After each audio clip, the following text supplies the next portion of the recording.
वही प्रश्न जो आपसे MPPSC में इंटरव्यू पैनल ने पूछा था, मैं वही रिपीट करना चाहता हूँ। और हमने किसी भी व्यक्ति को आप एजुकेटेड कर दीजिए, उसको प्रॉपर तालीम दे दीजिए, आप बेहतर तालीम, वो 10 लोगों का, 20 लोगों का या हजारों लोगों का, लाखों लोगों का भला कर सकता है, गारंटी है। ये जो 21वीं सेंचुरी है ना, ये बेटियों के लिए है, ये बेटियों के नाम पर है, जो मुझे लगता है कि धारा में ला सके। डेफिनेटली वो डिजर्व भी करते हैं। और जनजातियों का बहुत बड़ा योगदान है, चाहे हम प्राचीन काल से उठाकर देखें, चाहे वो रामायण काल हो, महाभारत काल हो, या हमारा स्वतंत्रता आंदोलन हो। प्रभु श्री राम जब अपनी तालीम लेकर आए हैं, उसके बाद में जब उस तालीम को लेकर वो जंगल गए हैं 14 वर्षों तक, तो हम उसको दूसरे पर्सपेक्टिव में यदि हम समझें तो हम ये पाते हैं कि एक व्यक्ति जो PhD करके आता है विभिन्न विधाओं में,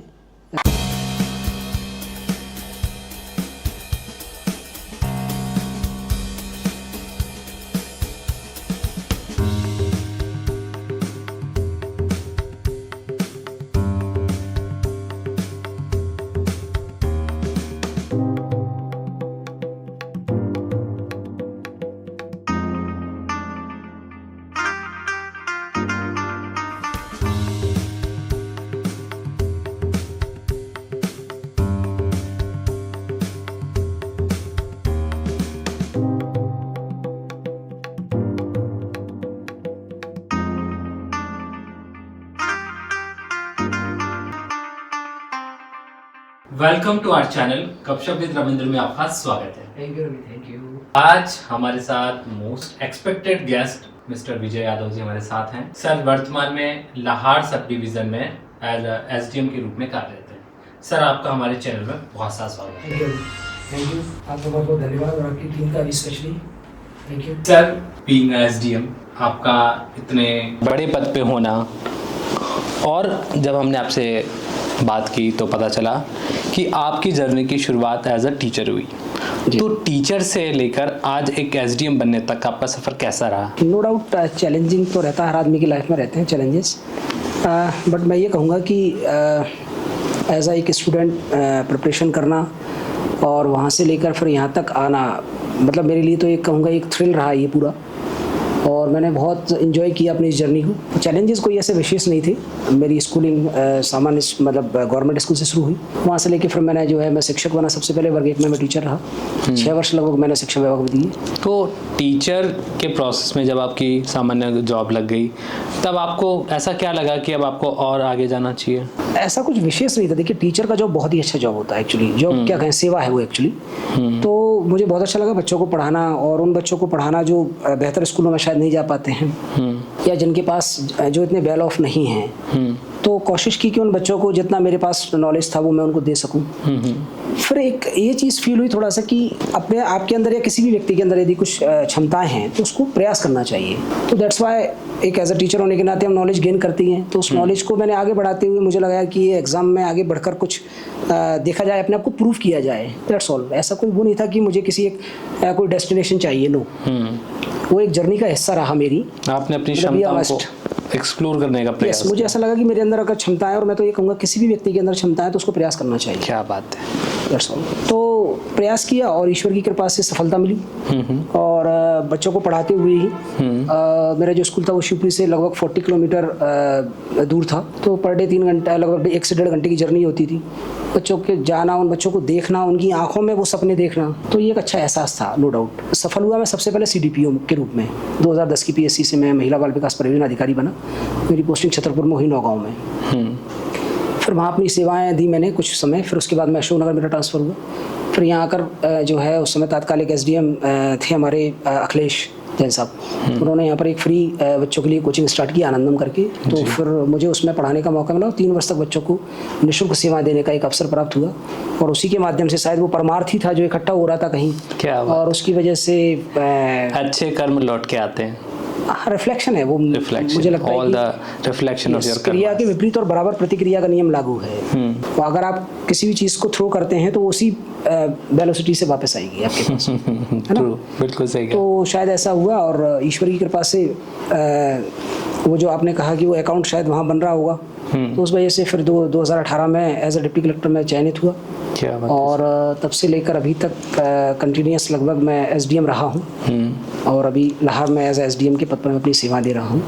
और अभी संयुक्त कलेक्टर के रूप में भी प्रमोट हो चुका हूँ। सर आपको बहुत सारी शुभकामनाएं इन सारी ही सफलताओं के लिए। Thank you. अक्सर एडमिनिस्ट्रेशन में देखा गया है आपकी जर्नी बीइंग अ टीचर, और इसमें एक विशेष बात यह है कि आप स्पेशल एबल्ड कहें, कुछ भी कहें, इन सारे नामों को अगर हम हटा दें, पर आप शारीरिक रूप से जो आपकी कमियां हैं, जो कमजोरी है कि आप विकलांगता की श्रेणी में आते हैं, उस श्रेणी को वैसे न लें, लेकिन शारीरिक रूप से आपका एक सेगमेंट जो आपको पीछे खींचता है, लेकिन आप अपनी सपनों की उड़ान से, मेहनत की उड़ान से आप आगे बढ़ते हैं। तो ये देखा जाता है कि बीइंग जब प्रशासन में है तो अक्सर लोग ये चाहते हैं कि उन्हें सरल जगह पोस्टिंग मिल जाए, कम ऐसी परेशानियों से जूझना पड़े, और बीइंग एसडीएम पूरा आपका फील्ड का जॉब है, कार्रवाइयाँ आपको करनी है ना, तमाम तरह की चीज़ों को फेस करना है, जो कि एज अ फिजिकल चैलेंजेस हर एक इंसान, पूरा एडमिनिस्ट्रेशन जॉब है। तो उन सारी परेशानियों में आप कैसे हैंडल करते हैं, कैसे अपने आप को सामना करते हैं? देखिए, मेरा ऐसा समझना है रविंद्र की सबसे बड़ी चीज़ है कि आपका परसेप्शन कैसा डिज़ाइन हुआ है। एक व्यक्ति की एक जर्नी होती है, बचपन से वो जिस माहौल में पलता बढ़ता होता है, उसकी कैसी तालीम हुई है, किन विद्यालयों में उसने शिक्षा ली है, कैसे गुरु मिले, कैसे मित्र मिले उसको, जो मैं समझता हूँ। एक पूरा एक व्यक्ति एक यात्रा करके आता है, तब जाकर वो एक व्यक्ति से व्यक्तित्व बनता है। ट्रू, बिल्कुल सही कहा, वो उसकी व्यक्तित्व की जर्नी, इसमें जर्नी होती है उसकी। तो जब कोई व्यक्ति कोई भी हो, हमसे बहुत बड़े बड़े लोग दुनिया में हुए हैं और आगे भी होंगे, और उन्होंने जो है अपनी क्षमताओं का दोहा मनवाया है।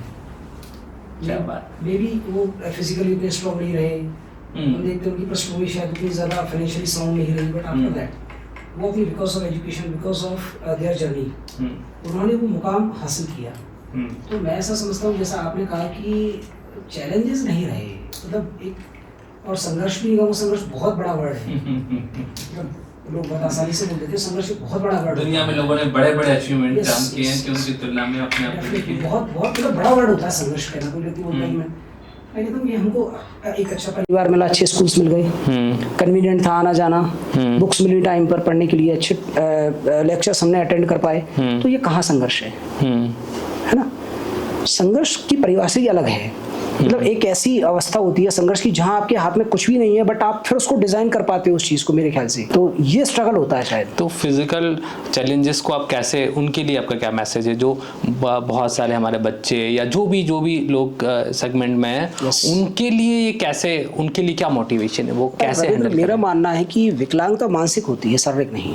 शारीरिक भी होती नहीं, दिखती है वो, शारीरिक दिखती है वो, पर वो आपके सपनों को पूरा करने में आंशिक बाधा बन सकती है। आंशिक बाधा बन सकती है वो, लेकिन ऐसा नहीं है कि वो उसी के सहारे या उसी के भरोसे आदमी ये सोचता रहे। नहीं, आप अपने परसेप्शन को डिज़ाइन कीजिए, आप अपनी तालीम को बेहतर रखिए, आप अपने आप को हमेशा अपग्रेड करने का प्रयास कीजिए, तो ये सब चीज़ें गौण हो जाती हैं। उसको बहाना ना बनाएं आप, वो बहाना है ही नहीं है ना, सोच का काम है। स्टीफन हॉकिंग सर के बारे में हम सभी लोग जानते हैं। बिल्कुल, वेरी ट्रू। ठीक है ना, मेरे ख्याल से मोटर न्यूरॉन जो डिसीज उनको थी, वो दुनिया में शायद बहुत कम लोगों को हुई है। आफ्टर दैट हम सभी जानते हैं कि वो कितने महान साइंटिस्ट रहे। तो अब उसको क्या कहेंगे हम? बिल्कुल सही कहा। एक ही एग्जांपल काफ़ी है मेरे ख्याल से। एक एग्जांपल काफ़ी समझ। ठीक है, तो हमारे पास तो बहुत सारी चीज़ें हैं। फिर अगर कोई ये कहे कि मुझे नहीं लगा कभी भी फिजिकल चैलेंज कोई इस प्रकार का रहता है, और मेरे सहयोगियों के द्वारा, मेरे जो ऑफिसर्स रहे, मेरे जो गाइडर रहे, या जिस परिवेश में मैं पला बढ़ा, तो उन सबका ये निचोड़ है कि कोई ऐसा आज तक मुझे महसूस अभी तक तो नहीं हुआ मुझे। मैं कोशिश करता हूँ हमेशा कि बेहतर से बेहतर हो, अपने आप को लगातार अपग्रेड करने का, लर्निंग करने का। हर दिन कुछ सीखता हूँ मैं, मुझे ऐसा लगता है। सर वाकई में ये उन सब लोगों के लिए मोटिवेशन है, और एक गहरी बात है।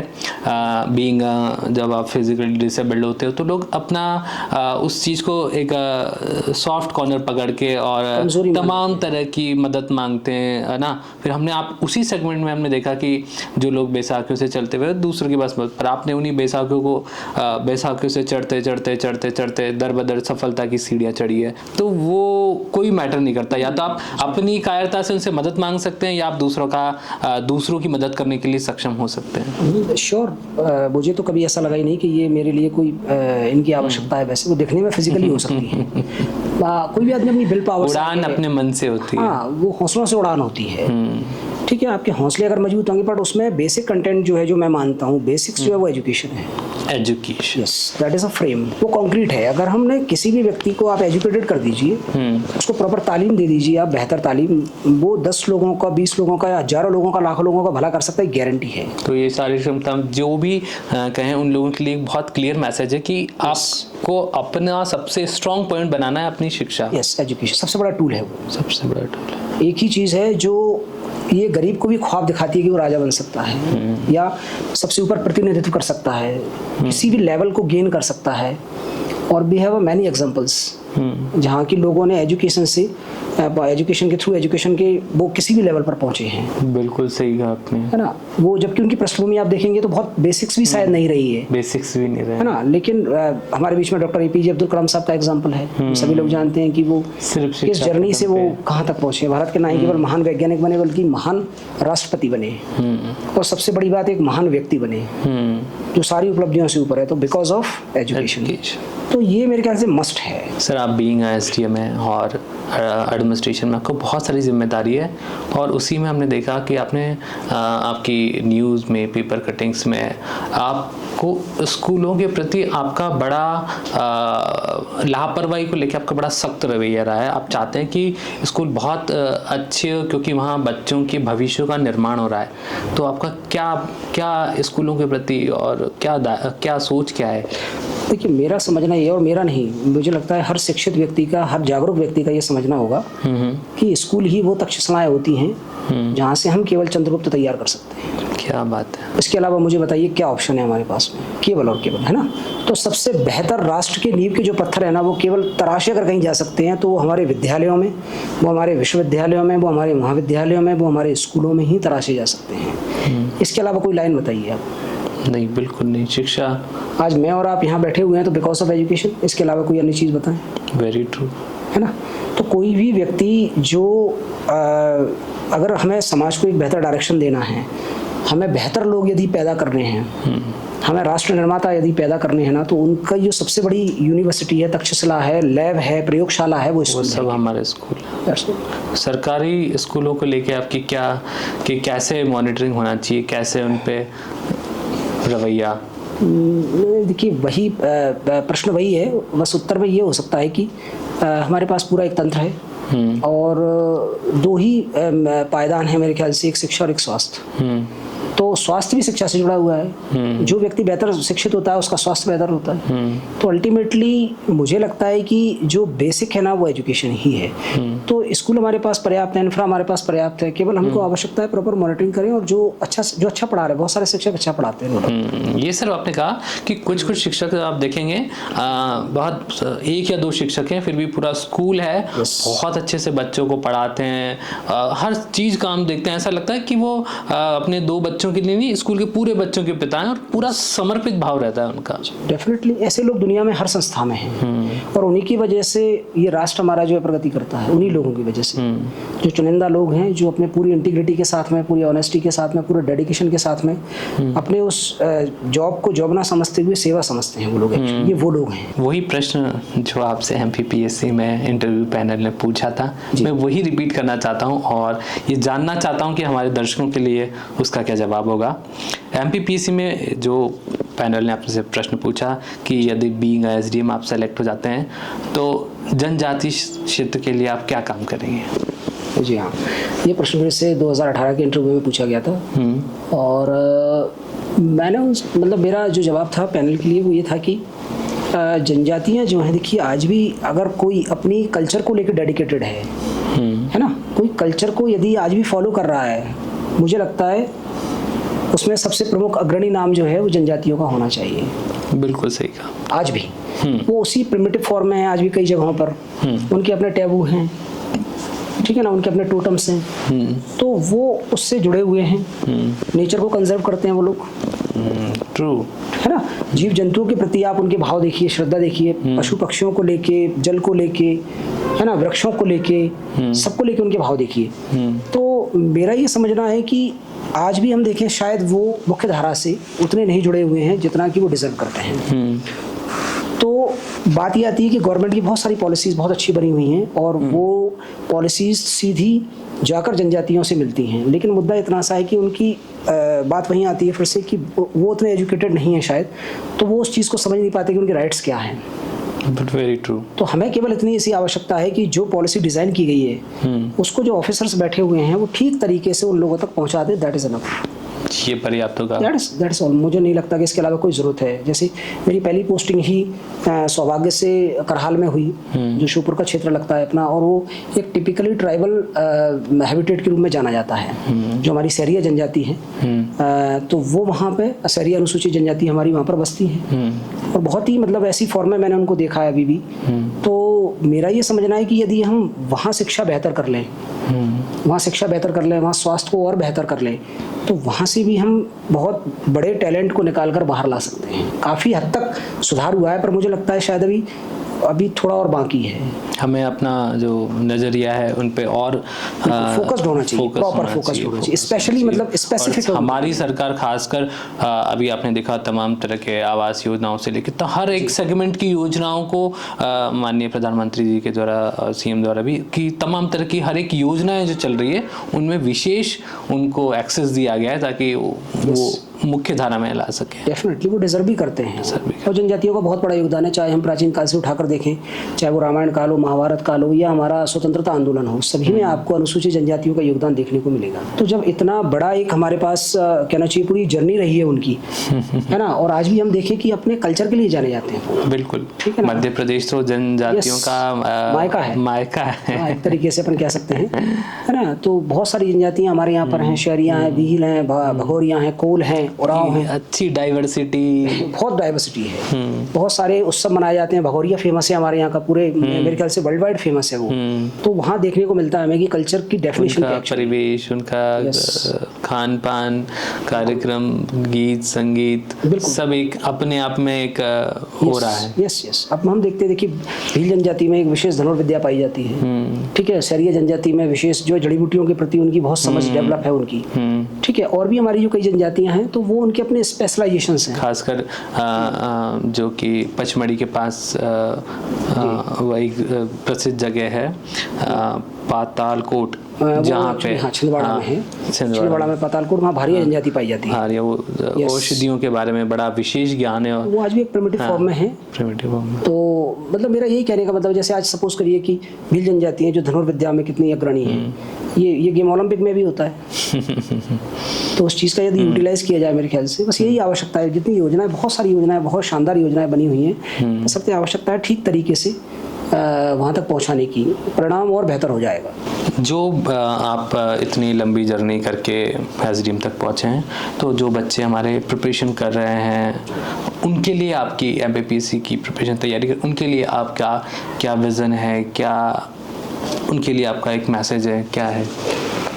ये बड़ा क्वेश्चन है एक्चुअली।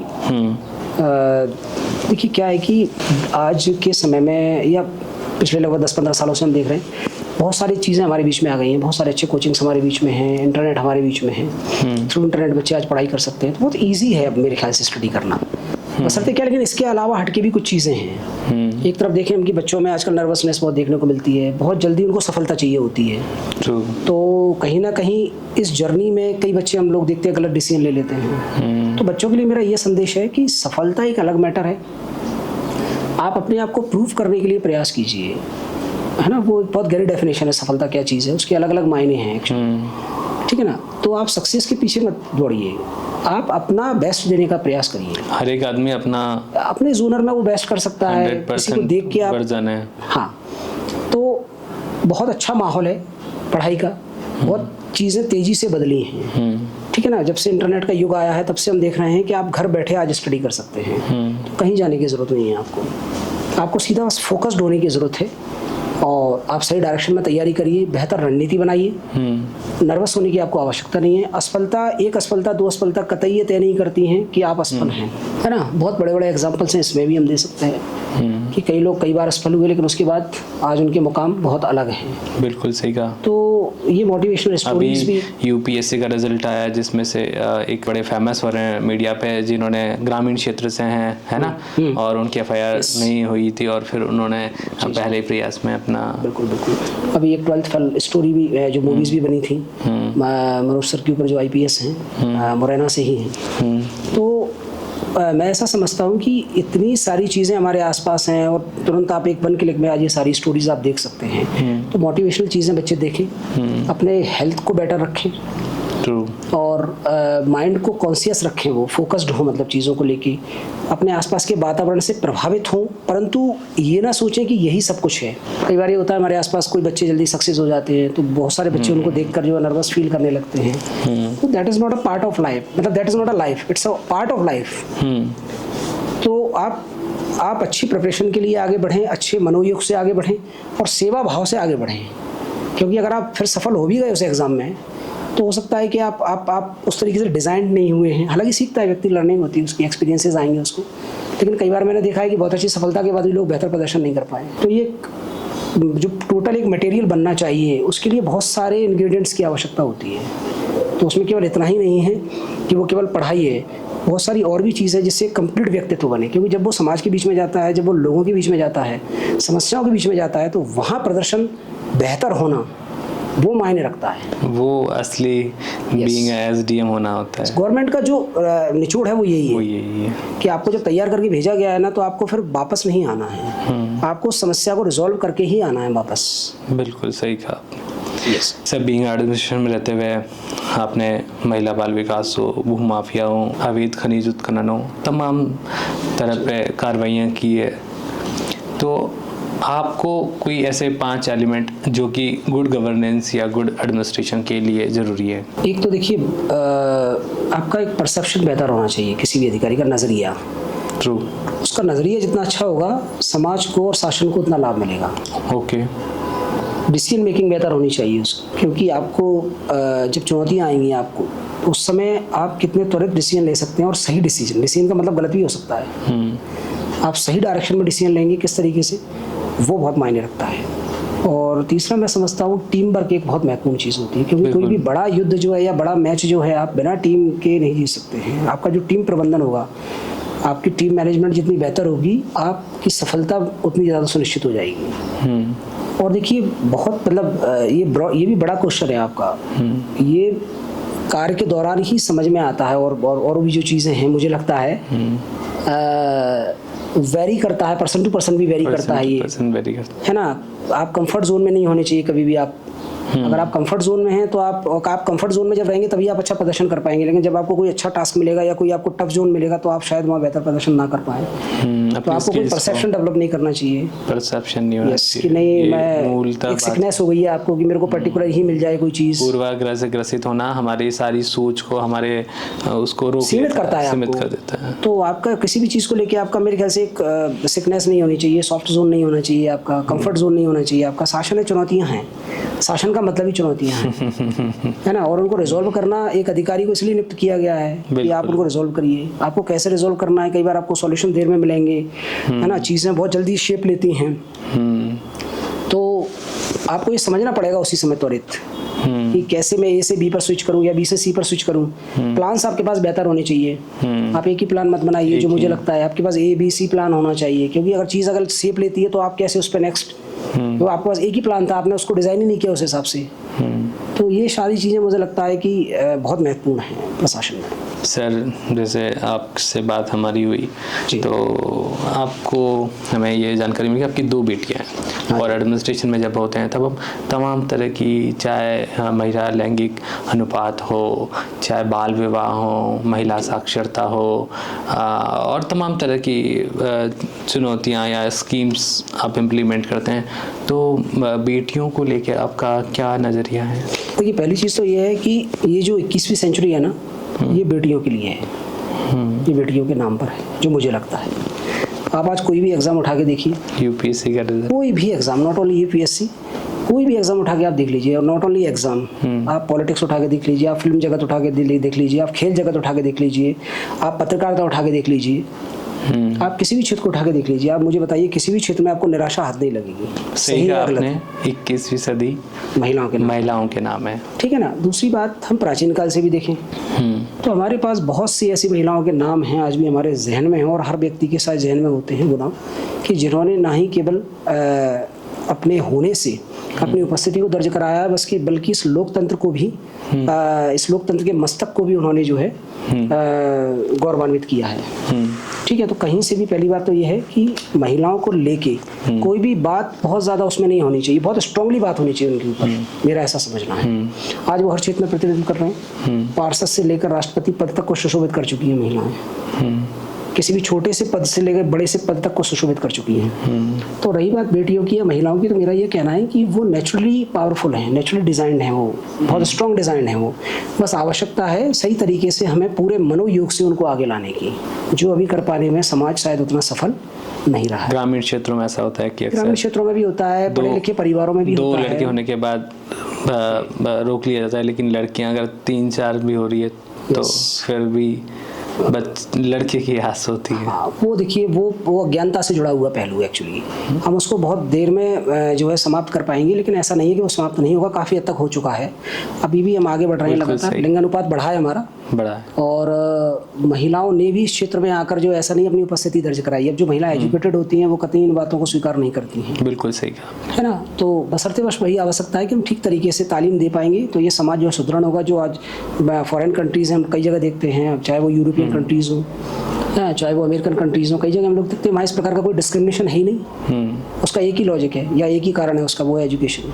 तो जिस दिन ये चीज़ हमारे बीच में आ जाएगी तो हमारा समाज भी उसी तरीके से परिष्कृत हो जाएगा जैसे कि वो है। सर, हमने आपके बारे में रिसर्च की और सोशल मीडिया अकाउंट से आपके एक और पहलू को जानने को मिला कि आप ट्रैवलिंग का भी बड़ा शौक़ रखते हैं। और आपकी वो एक पिक्चर जब भी मैं देखा कि लेह लद्दाख वाली, लेह में आप क्षमा चाहूँगा पर ये कहूँगा कि एक आदमी जो कि अपनी एक टांग से लेह की दुर्गम पहाड़ियों में जाके बैठा हुआ है, खारदुंगला जैसे हाईएस्ट पास के ऊपर, तो ये सभी ट्रैवलर्स को एक गूज बम्प देता है कि आप कुछ भी नहीं है, कुछ भी आपके लिए मुमकिन नहीं है। तो जो ट्रैवलर्स हैं, जो आजकल हर युवाओं में बड़ा क्रेज़ है ट्रैवलिंग को लेके, तो आपको क्या लगता है किफ़ायती तरीके से ट्रैवलिंग का क्या तरीका है और क्यों ज़रूरी है ट्रैवलिंग? क्या एक्सप्लोर मिलता है, आदमी कैसे उसको सीखता है?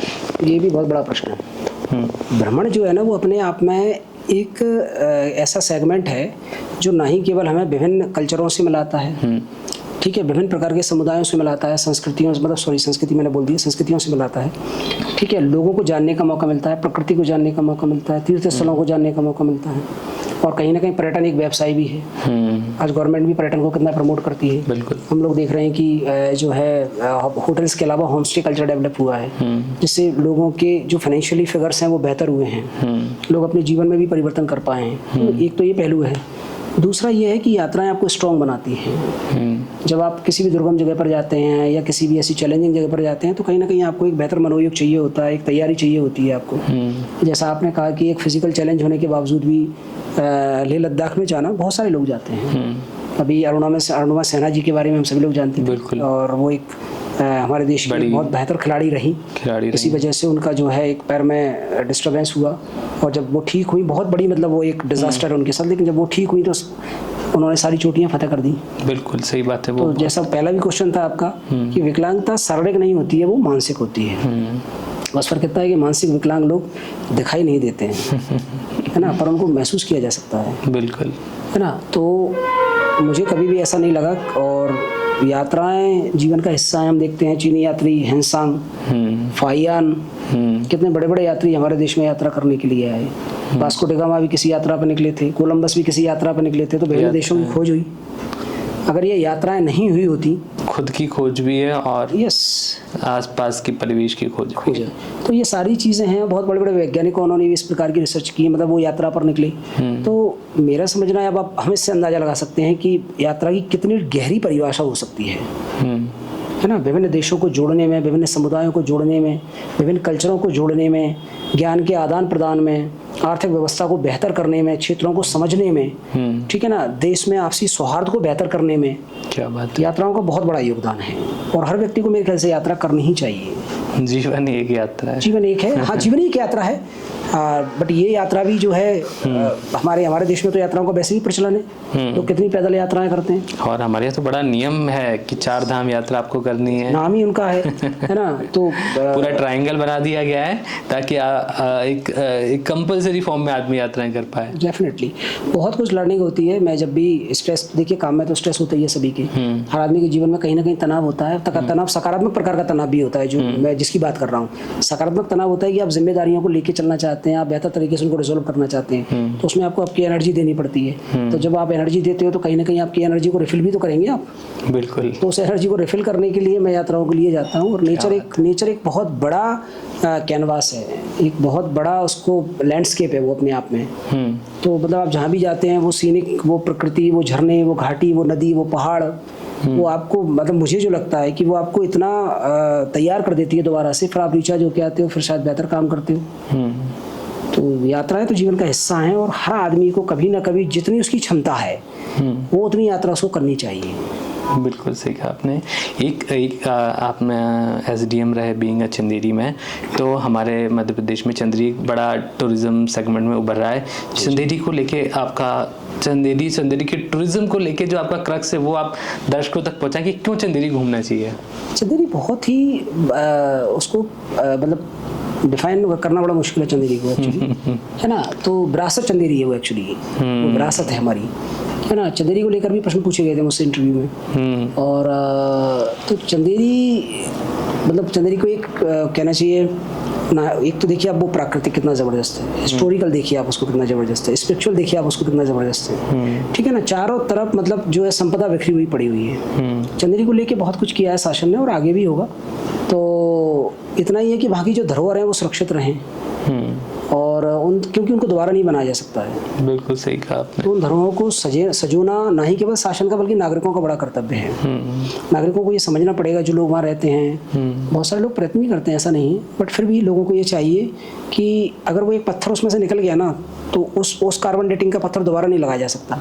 बिल्कुल सही कहा आपने। चंदेरी की खूबसूरती उन पत्थरों से, उन परिवेश से, पर्यावरण से, वहाँ के झरनों से, डैम से है। चंदेरी अपने आप में एक सुंदर कैनवास है। बिल्कुल डेफिनेटली, वो अपने आप में एक व्यवस्था है पूरी व्यवस्था, ठीक है ना। और मुझे नहीं लगता कि उसमें कोई अपूर्णता का कोई भी बिंदु है। आप किसी भी एक छोर से जाएंगे दूसरे छोर पर तो आपको एहसास होगा कि यार इससे ज़्यादा खूबसूरत वो छोर है ना। देखेंगे हम कि फिल्म दुनिया ने भी वहाँ प्रवेश किया है, बहुत बड़ी बड़ी फिल्में वहाँ से हिट होकर निकली हैं। बिल्कुल ठीक है। जो है प्राचीन काल के वहाँ जो भित्ति चित्रण देखने को हमको मिलते हैं वहाँ पर, है ना। कई वंशों का एक इतिहास रहा है वहाँ पर, कई आक्रमण हुए हैं वहाँ पर, बाबर से लेकर हम देखेंगे खिलजियों के, पाल वंश वहाँ पर रहा है।